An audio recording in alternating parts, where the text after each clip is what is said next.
নমস্কার দাদা ভাই দিদি ভাইরা, কেমন আছেন আপনারা? আপনাদের আশীর্বাদ ও দোয়ায় আমরাও ভালো আছি। প্রত্যেকেরই শুভ সকাল জানাই। আজকের এক নতুন ভিডিও শুরু করতেছি। দাদা ভাই দিদি ভাইরা, দেশ এবং দেশের বাইরে থেকে যারা আমার এই ভিডিওটা দেখতেছেন, প্রত্যেকেরই আমি সুস্থতা কামনা করি। আপনারা সবাই কেমন আছেন একটু কমেন্টে জানায়েন। দাদা ভাই দিদি ভাইরা, সকালবেলা ঘুম থেকে উঠলাম, উঠে একটু বাড়ির সামনে একটু হাঁটাচুরি করে ভাবলাম যে ভিডিওটা শুরু করি। তো প্রথম সূর্য উঠতেছে হগলে, এই যে দেখেন কত সুন্দর সূর্য। আসলে এই সূর্যটা অনেকেই আছে দেখতে পারে না, শীতের কারণে উঠে না। তো এই যে সূর্য উঠতেছে মাত্র, কি সুন্দর পাখির ডাক। সকালবেলা নদীর পাড়ে আইলে শরীরটা একটা অন্যরকম ভালো লাগে, আর একটু হাঁটাছড়ি হয়ে গেল, তাছাড়া প্লাস হইলে গিয়ে ভিডিওটাও হয়ে গেল। সব দিক চিন্তা করে সকালবেলা একটু হাঁটাছড়ি করলে, মনে করেন যে সকালে এবং বিকালে, আমি বিকালে মনে করেন যে দোকানের সামনে যাব, যখন বেচা কিনা না থাকে তখন দোকানের ভিতরে হাঁটাহাঁটি করি। হাঁটাহাঁটি করলে শরীরটা ভালো থাকে আর কি। আমরা যেহেতু অতিরিক্ত পরিশ্রমের কাজ করি না, সেই ক্ষেত্রে দেখা গেছে যে বসার যে কাজটা, এই কাজটা কিন্তু আরও পরিশ্রম অতিরিক্ত। মনে করেন এক জায়গার মধ্যে যে কোনো লোক এক জায়গার মধ্যে কিন্তু মনে করুন, ধরেন সকাল 8টা থেকে যাই 12টার সময়, বা 2টার সময় যাই, 2টা থেকে রাত্রে 10টা পর্যন্ত ডিউটি। তো এই যে বসার সময়টা, এটা অনেকেই আছে কিন্তু ধৈর্যে কুলাইতো না, কারণ সবার ধৈর্য কিন্তু সমান না। তো এই কারণ থেকেই বলতাছি যে বসা কাজটার মতো কষ্ট আর কোনো কিছুই নেই। কারণ এটা তো ধৈর্য ধরন লাগে। কাস্টমার আইতাছে 1 ঘন্টা, আধা ঘন্টা, 40 মিনিট পরে পরে, হ্যাঁ, এই বইয়েই তখন লাগে, করার তো নাই কিছু।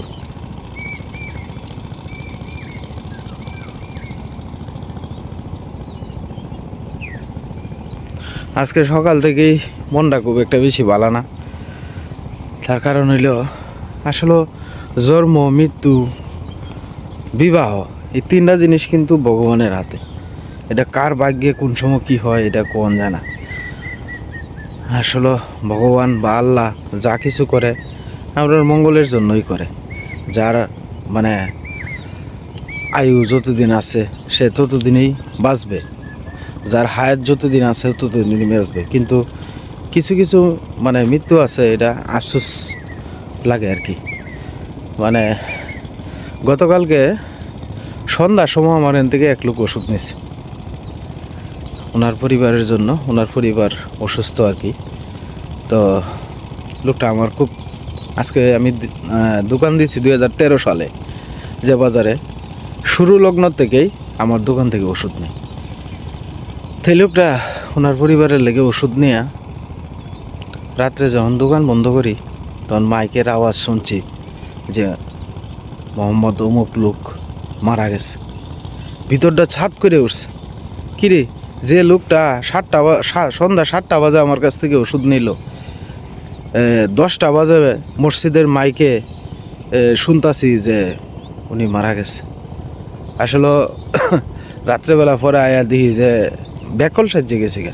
ওনার বয়স মোটামুটি 55-56 বছর হইব। উনি মোটামুটি 2 মেয়ে 2 ছেলে, ওনার সচ্ছল একটা সংসার আর কি। তো এই কথাটা শুনি না, পরে দেখি যে আমার মাথাটা কীরকম ঘুরে গেছে, এরকম একটা অবস্থা। তো সারাদিন সকাল থেকে খালি এই বিষয়টা নিয়ে চিন্তা ভাবনা করতেছি যে লোকটা 7টা বাজে আমি ওষুধ দিলাম ওনার পরিবারের লাগিয়া, ওষুধ নিল, এই লোকটা 10টা বাজে শুনি মারা গেছে। তা আসলে মানুষের কোনো গ্যারেন্টি নাই, আজকালের মানুষের কোনো গ্যারেন্টি নাই। লোকটা লাগে খুব আফসোস লাগে। 5 ওয়াক্ত নামাজ পড়তো উনি, যদিও উনি মুসলিম ধর্মের, কিন্তু আমি ওনারে অনেক শ্রদ্ধা করি। উনিও আমারে খুব স্নেহ করে, ছোটো ভাইয়ের মতো দেহে। আসলে এনে ওই ধর্ম বর্ণ শেষে উনি একজন মানুষ, আমিও মানুষ। তো ওনার সাথে আমার আত্মার একটা মিল আছে। তো এই অবস্থা আর কি।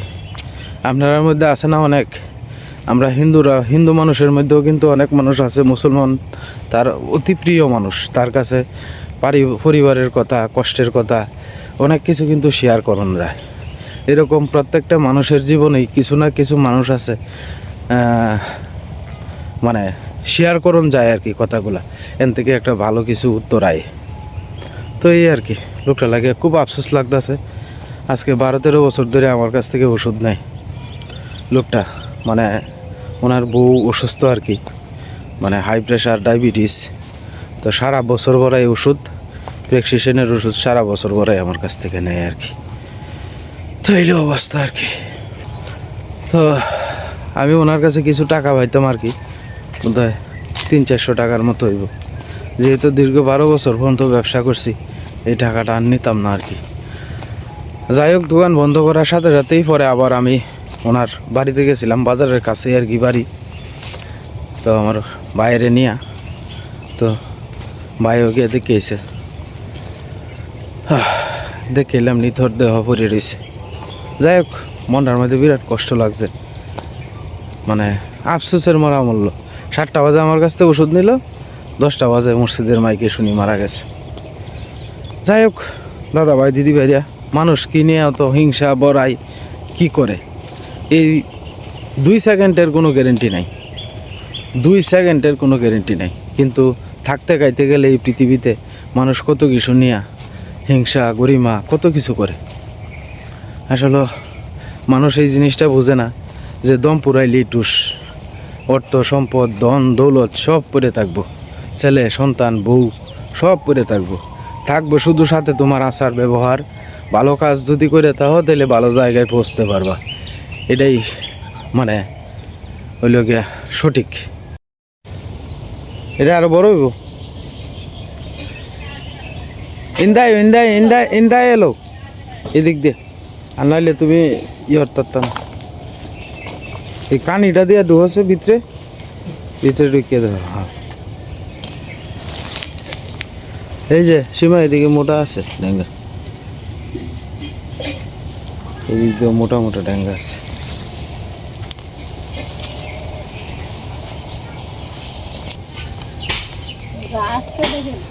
ফিসে দেখ গাছ কাটতেছে,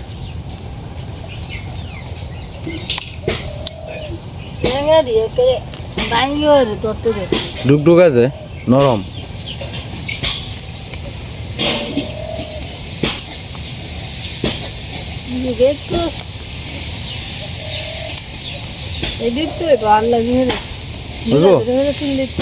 হ্যাঁ হ্যাঁ, হাসিমা এই যে ছুটু একটা কাজ করবা, ছুটুটি তুলে আলবা, ছুটুটি তুললিয়া তোমার এটি দিয়ে শাক খাই লিব, ওই দেখ ছুটুটি, আর নাহলে ছুটু মাছ দেখা লিব।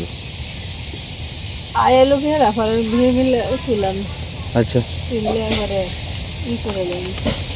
লাউ হইতাছে দেখা, লাউ দর্শে দেখা যায় কয়েকটা কোয়া, ভগবান জানে হয় কিনা।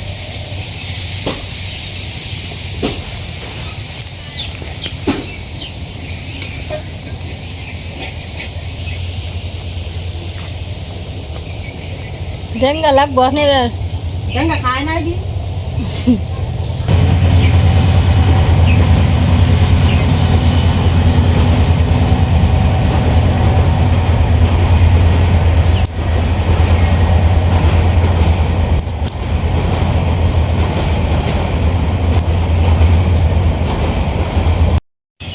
না না, মুক্ত দিয়ে বইলে ফটো বইদি আই আমি ডেঙ্গা দিঘাই তলি পরে এম ধরে পরে দিন না করাইলে শিখতে দিন লাগবে তো দিন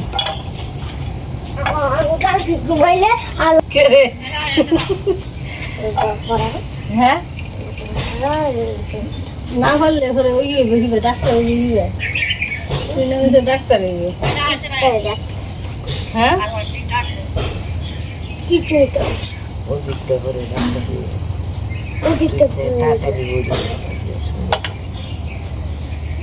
গাছ কেটে কেটে বাচ্চু ভাই বোধ হয়েছে রাঙাদার তো ফারাত গেছে, বাচ্চু ভাই কাটতেছে।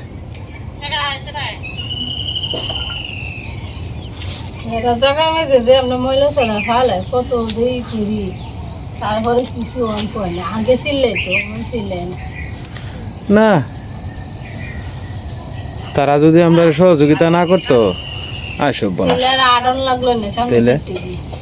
তারা ভিন্ন ধর্মের মানুষ এরপরে দেখো আমরা কতটুকু শ্রদ্ধা করে এবং আদর করে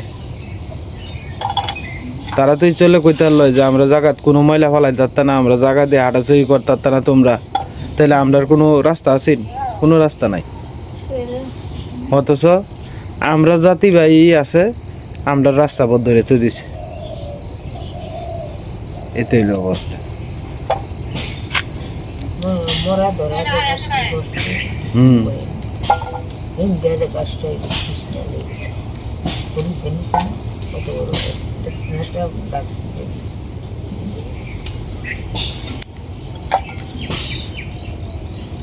ড্যাঙার ডিমেতে হইতেছে চামড়া লাগে হচ্ছে হুম? মনে হয় দিন ভরে হইতেছে কে নরম না ওখান তো নরমই কিন্তু চামড়া দিয়ে হইতেছে লাগে হচ্ছে অনেক দিন হয়েছে না বয়স কি কম হয়েছে ডেন কাটার এরপরে তো খালি তোমার জল দিয়ে মনে করো যে একটু নরম করে রাখতেছি চৈত মাসে আইলে চৈত মাসের আগেই চাওয়া হয় হ্যাঁ তোমার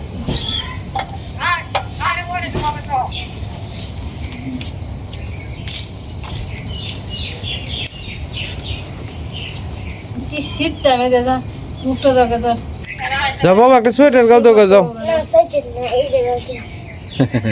হ্যাঁ ময়লা ময়লা ময়লা ময়লা ময়লা বাবা বাবা বাবা ময়লা তোমার ডাক্তার মিটু মুখটা দাও দাও না এটা ফাঁকি এটা ভালো না ময়লা ময়লা বাবা এটাও ফাঁকি উঠে দিই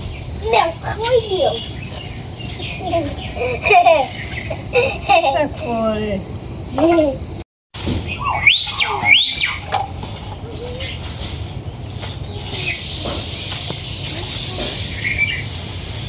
এটা গরু খাইবো মাতিমা ভালো জানি না গুরু তো কত কিছু খায় না পাতা লাতা এটা বোধ খাইতো না মানে গরু কত কিছু ওই আমরা ডি বল লাগাই তো গরু দিতে কারোর ভাতের ভাতা খাইলা কারোর গাছের ভাতা শুকনা ভাতা দেখছো না কিবা খাইলা হ্যাঁ ওই যে এদিকে দে মারের বেটি দে হ্যাঁ, হ্যাঁ, হ্যাঁ। গরুটারে ছাগল দিয়ে করে এই কারোর গাছের ভাতা শুকনা ভাতা শুদ্ধ খাইলা হুম গরুর লোক কি আছে শহরে মানুষ তখন তো খায় না শহরে গরু গাছটা টাটকা গাছটা আর গ্রামের তো ব্যক্তা ভাইয়ালা এদের লেগে বাহাদুর করে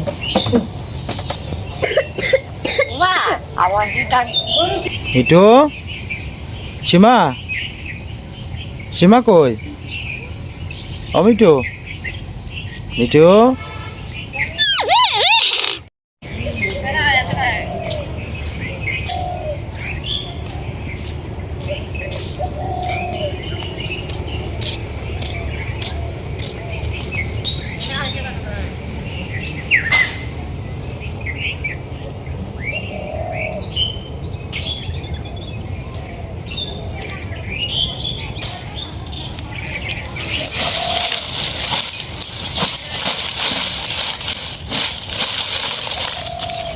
এটি হয়েছে মেহগনি গাছের গুঁড়া আর কি এই গুঁড়াটি আপনার ভালো জ্বলে তো এটি ক্ষেতের ভিতরে অল্প জমায় তৈছিন অন এটি সীমা একটু রোদ্রের মধ্যে লাড়ে দিতেছে আর কি আবার সীমা এটা কিন্তু তোমার দেখছি কোনো এক জায়গার মধ্যে উত্তরবঙ্গের দিকে দেখছি এটার একটা কারখানা আছে এটা খুব ঔষধ হিসাবে ব্যবহার করে মেহগনি গাছের ওই গুঁড়া পাউডার করিয়া কাজে লাগে পাউডার করিয়া বুঝছো মানে ডায়াবেটিস আরও কিতা কিতা কাজের জানি আমি দেখছিলাম মানে একটা ইউটিউবে দেখছিলাম আর কি আছে কত গুণ আছে না আমরা জানি না আর কি হ্যাঁ কিন্তু এক এক দেশে আমদাবাড়ির আশপাশেই এমনও বনা লাগা মানে ওই বন জঙ্গলে গাছ আছে যে গাছের তোমার উপকারিতা কিতা এটা আমরা জানিই না বুঝছো কিন্তু খুব দরকারি আমাদের চলার পথে জীবনে চলার পথে এইগুলা সবসময় লাগে কিন্তু আমরা চিনিও না খাইতেও পারি না আর যারা চিনে তারা পায় না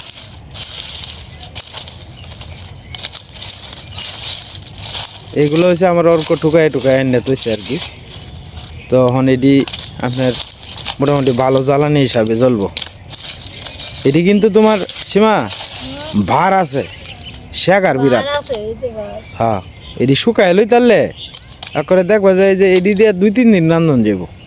রান্ধনি যাবে মনে করো যে এই যে বড় বড় লাকড়ির সাথে চুলা ধরনের লেগে এটি দিলে খুব সুন্দর জ্বলবো।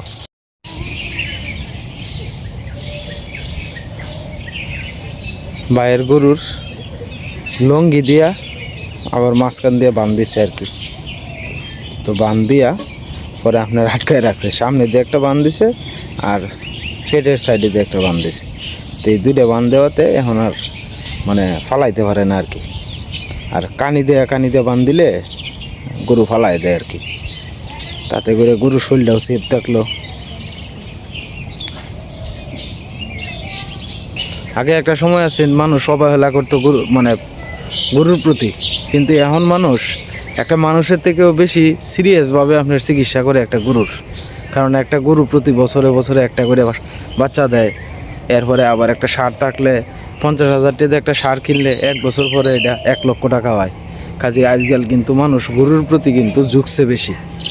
আজকাল গরুর ডাক্তারের থেকে মানুষের ডাক্তারের থেকে অনেক সময় দেখা গেছে মানে সময় সাপেক্ষে আর কি গরুর ডাক্তারের ডিমান্ড অনেক বেশি। তোমার কত সুন্দর দেয়া যায় বাবা না, দেখছো এই যে একটা টম এন্ড জেরি আছে, দেখছো একটা টম এন্ড জেরি আছে, কত সুন্দর দেয়া যাইতেছে।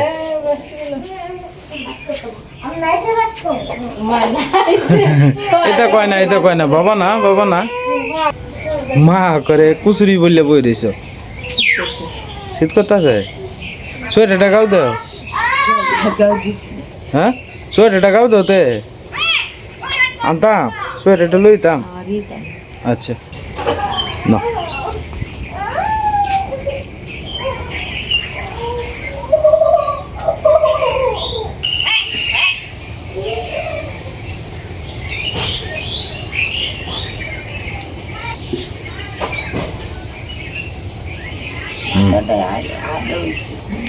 আজকে আমি তোমার লাগে শ্যাম্পু আনবাম না, যাও আমি আইলে পরে স্নান করিও।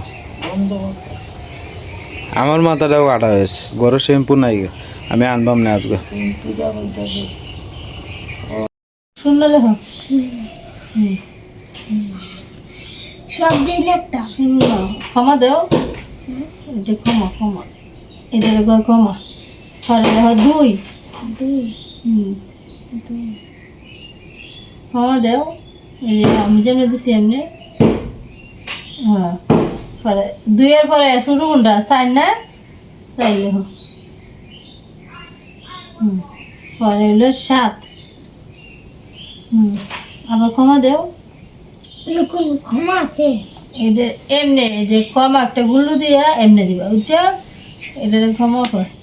আর 8 লেহ এদি 8 তাক রেখেছে তো 8 লেহ 8 লেহ।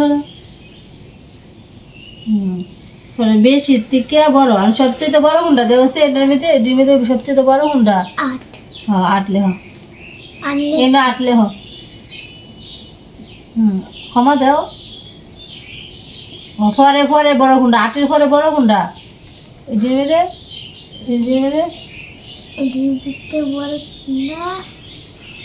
8 এর পরে বড় হুন্ডা 7 লেহ।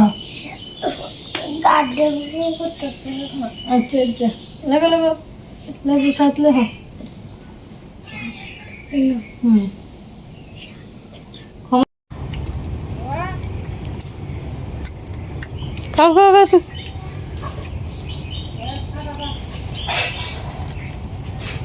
আমরা যে বাড়ি যারা বাড়ি পিঠা দিছিলাম তারা বাড়ি থেকে আবার পিঠা দিয়ে গেছে আর কি। মেহের বাড়ির থেকে কালকে দিয়ে গেছে, তারা বাড়ি দিয়েছি, এরা বাড়ি তারপরে এরা বাড়ির থেকে এবার দিয়ে গেছে। অনেক আপনার শৈলবেলা খাইতেছে আর কি। ওই আমরা করে আবার ফাটাই সাপটা বানাইছি না আর কি, ফাটি সাপটা খাইতেছি, মাও একটা খাইছে।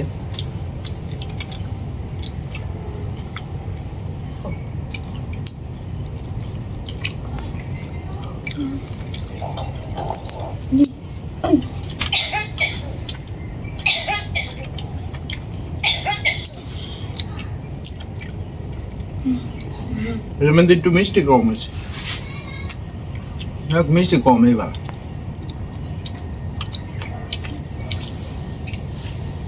বাবা কালো দেখো হ্যালো খাও হাত তোলো উনালে খাও আস্তে আস্তে খাও এটা কিসটা খাই না সুন্দর করে খাও দাদা ভাই দিদি ভাইরা ভিডিওর একবার শেষ পর্যায়ে আসা করছি আর কি। দেখেন পরিবেশটা কত সুন্দর। তো যাই হোক, আজকে আর ভিডিও লম্বা করবো না। আপনারা সবাই সুস্থ থাকবেন, ভালো থাকবেন আর আমাদের পাশে থাকেন। আর আপনাদের কাছে আমার একটা রিকোয়েস্ট, চ্যানেলে নতুন দর্শক হলে দয়া করে আমার চ্যানেলটা সাবস্ক্রাইব করে পাশে থাকেন। আপনারা একটু পাশে থাকলে আমি হয়তো সামনের দিকে আগে যেতে আমার রাস্তাটা সহজ হবে আর কি, যদি আপনারা একটু পাশে থাকেন।